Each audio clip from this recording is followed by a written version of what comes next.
Hello students. तो last video में हमने ऑलरेडी डिस्कस कर लिया है about the what run competition in the oligopoly model. तो इस वीडियो में हम डिस्कस करेंगे अबाउट द न्यूमेरिकल। ओके, तो यहाँ पे हमारे पास डिमांड फंक्शन है, फर्स्ट फॉर्म का है Q1 is equal to 20 minus P1 plus P2। तो यहाँ पे P1 का डिमांड जो है वो P1 के प्राइस से नेगेटिवली रिलेटेड है और जो है पॉजिटिवली रिलेटेड किससे है, आपका P2 से। जैसे फॉर्म 2 अपना प्राइस इंक्रीज करेगी तो डिमांड फॉर Q1 जो है फॉर्म 1 के आउटपुट की बढ़ेगी। तो इस सिमिलरली आप देख सकते हैं कि फॉर्म 2 के आउटपुट के लिए भी हमने इसी तरह का फंक्शन यूज किया है। ओके, तो यहाँ तक आपको समझ आ गया होगा। आगे हमने मार्जिनल कॉस्ट को एज्यूम किया है 0 है। ओके, तो ये सारी हमारे पास इंफॉर्मेशन है। अब इसके सॉल्यूशन तक हमें कैसे पहुँचना है वो मैं आपको बताऊँगा। ओके, तो यहाँ पे देखो आपकी यहाँ पे ये दिया गया है। तो हमें सबसे पहले क्या निकालना है, हम एक एक करके दोनों का प्रॉफिट फंक्शन निकालेंगे। ओके, तो मैंने पहले भी आपको कई वीडियो में डिस्कस किया है कि प्रॉफिट फंक्शन कैसे निकलता है। तो प्रॉफिट के लिए होता है, ये मैं प्रॉफिट का साइन लिख रहा हूँ, profit is equal to P minus AC time Q। ठीक है, ये मैंने किस लिए क्यों लिखा है, देखो आपको पता है कि प्राइस और एवरेज कॉस्ट के बीच में जो हमारा डिफरेंस आता है वो हमारा पर यूनिट प्रॉफिट आता है, और टोटल यूनिट या टोटल आउटपुट के साथ इसको मल्टीप्लाई कर देंगे तो टोटल प्रॉफिट आ जाएगा। या फिर आप इस प्रॉफिट को ये भी बोल सकते हैं total revenue minus total cost, ये सेम बात है। तो टोटल रेवेन्यू आपके पास क्या होता है, ये होता है आपके पास P टाइम Q, और टोटल कॉस्ट क्या होती है, average total cost time Q। तो सेम ही बात मैंने यहाँ पे की है। तो आपने Q को कॉमन ले लिया और आपने एवरेज टोटल कॉस्ट को यहाँ पे ऐसे लिख दिया और Q को कॉमन ले लिया। ओके, तो ये भी हमारा प्रॉफिट फंक्शन बन गया। तो मैं सेम चीज़ें दोनों जगह रिपीट कर रहा हूँ, पर ओके ये थोड़े तरीके डिफरेंट आ जाते हैं। ओके, चलो अब प्रोसीड करते हैं। हम सबसे पहले फर्स्ट ऑफ ऑल मैं कहाँ की तरफ मूव करूँगा, मैं फॉर्म 1 की तरफ मूव करता हूँ। तो ये फॉर्म 1 के बारे में हम डिस्कस करेंगे सबसे पहले। ओके, तो यहाँ पे फॉर्म 1 का आपको पता है कि ये डिमांड फंक्शन है आपका 20 माइनस P1 प्लस P2। अब मैंने आपको बताया कि हमें प्रॉफिट फंक्शन निकालना है, तो उसका फॉर्मूला क्या होता है वो भी मैंने आपको बताया था। ये होता है P minus average total cost time Q। Okay, आपको पता है कि यहाँ पे एवरेज मार्जिनल कॉस्ट 0 है, मार्जिनल कॉस्ट हमारे पास ऑलरेडी गिवन है, मार्जिनल कॉस्ट हमारी 0 है, तो हमारी एवरेज टोटल कॉस्ट भी 0 ही है यहाँ पे। ओके, तो ये आ जाएगा P minus average total cost कितनी है हमारे पास, 0 आ गई, और Q का वैल्यू कितना है हमारे पास 20 minus P1 plus P2। Okay, ये आगे इसको सिंप्लीफाई करेंगे तो ये आ जाएगा हमारे पास, ये आ जाएगा 20 P1, ये P1 है, P1 minus P1 square plus P2 और P1। ठीक है, ये हमारे पास प्रॉफिट फंक्शन आ गया। किसका आ गया, ये हमारे पास फॉर्म 1 का प्रॉफिट फंक्शन आ गया। अब देखो प्रॉफिट कहाँ मैक्सिमाइज होता है, तुम किसी भी चीज़ को उसको डिफ्रेंशिएट कर दो, उसका डेरिवेटिव ले लो और उसको 0 के इक्वल रख दो तो उसकी मैक्सिमम वैल्यू आ जाती है। ये ऑलरेडी आपने मैथमेटिक्स में पढ़ा हुआ है कि आपको प्रॉफिट को मैक्सिमाइज करना है तो प्रॉफिट का आप सबसे पहले क्या करना है, इसका डेरिवेटिव लेना है। ओके, इसका डेरिवेटिव लेना है, देन क्या करना है, इसको इक्वल टू 0 पुट करना है। तो ये हमारा क्या आ गया, ये आ गया हमारा प्रॉफिट मैक्सिमाइज करने की कंडीशन आ गई। तो ठीक है, तो मार्जिनल रेवेन्यू क्या, या आप इसको आप उसका प्रॉफिट फंक्शन भी कह सकते हैं। तो ये आ जाएगा आपके पास, इसका डेरिवेटिव लेंगे आप तो ये आ जाएगा 20 माइनस 2P1, इसी का डेरिवेटिव लिया है मैंने इस चीज़ का। Okay, plus P2।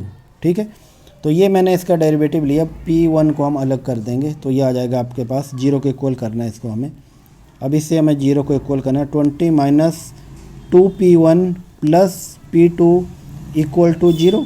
ओके, अब इसको आप मूव कर लो आप P1 को दूसरी साइड, तो ये आ जाएगा 20 plus P2 equal to 2P1। Okay, और P1 का वैल्यू क्या आ जाएगा, ये आ जाएगा अपना 20 प्लस P2 और ये अपॉन में आ जाएगा 2। ओके, अब ये क्या बन रहा है, ये एक तरह का रिएक्शन फंक्शन बन रहा है किसका, फॉर्म 1 का। इसको आगे भी आप सिंप्लीफाई कर सकते हैं, तो सिंप्लीफाई करेंगे तो ये आ जाएगा P1 is equal to 10 plus 0.5 P2। तो ये हमारे पास रिएक्शन फंक्शन आ गया किसका, फॉर्म 1 का रिएक्शन फंक्शन आ गया। अब सिमिलर तरीके से हमें फॉर्म 2 का भी रिएक्शन फंक्शन निकालना है।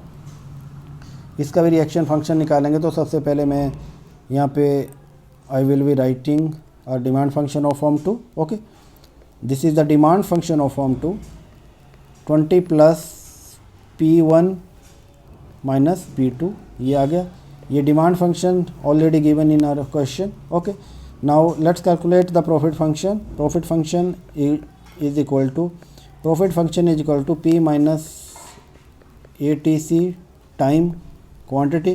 Okay, what is the quantity? Now write a P minus ATC is equal to 0, and what is the value of quantity? Quantity is equal to 20 plus P1 minus P2. Okay, let's substitute this value, 20 plus P1 minus P2. Now let's simplify, इसको simplify करते हैं। तो simplify करते हैं तो ये आ जाएगा 20 P2, this is P2, 20 P2 plus P1 P2 minus P2 square आ गया। Now differentiate and put it equal to the 0। This is the profit maximizing condition. Okay, after differentiating and putting equal to 0,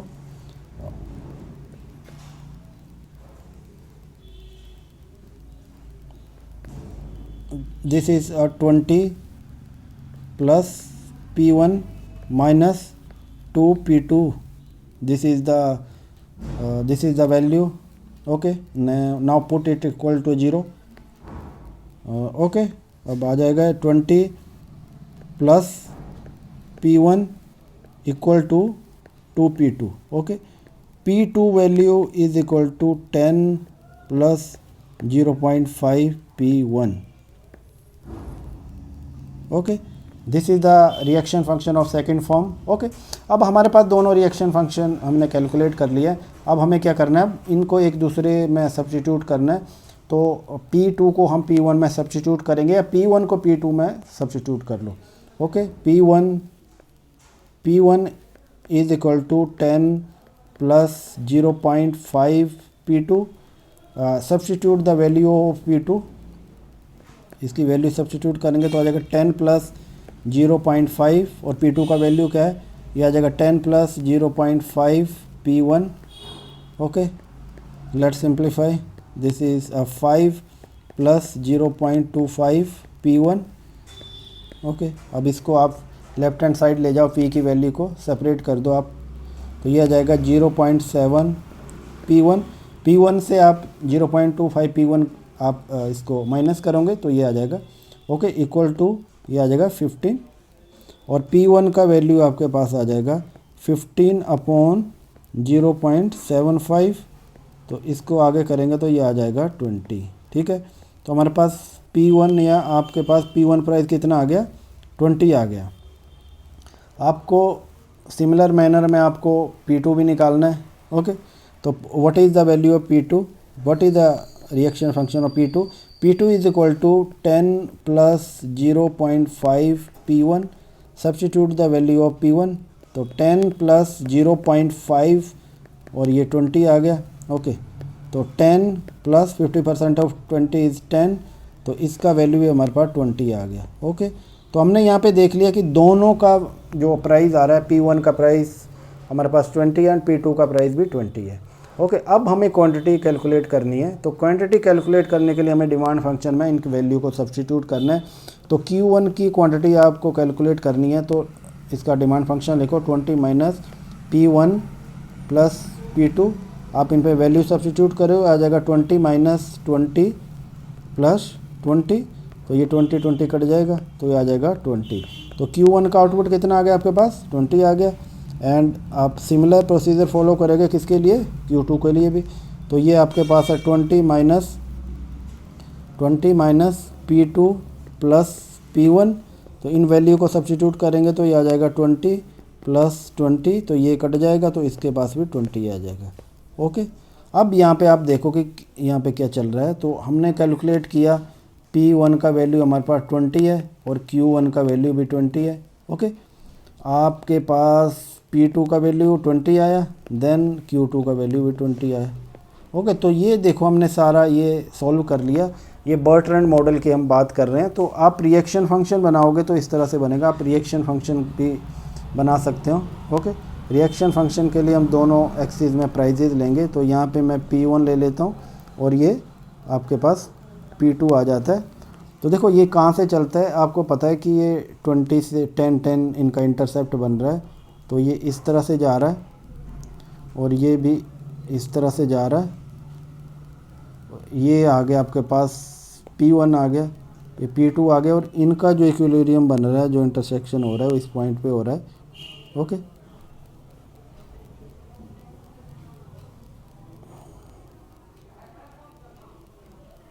यहाँ पे आ रहा है थोड़ा, ठीक है, ये इंटरसेक्शन हो रहा है। तो यहाँ पे भी 20 प्राइस आ रहा है और यहाँ पे भी 20 प्राइस आ रहा है। ओके दोस्तों, आई होप कि आपको पूरी तरह से क्लियर हो गया। इन केस आपको कोई भी डाउट आ रहा है तो आप कमेंट बॉक्स में लिख सकते हैं। एंड सेकंड, आप चाहते हैं कि नई नई वीडियो आप इस सीरीज़ पे, आपका जो डिमांड है तो आप इस पर लिख सकते हैं, तो हम उसी के अकॉर्डिंगली वीडियो बनाएंगे। Okay, thanks for watching.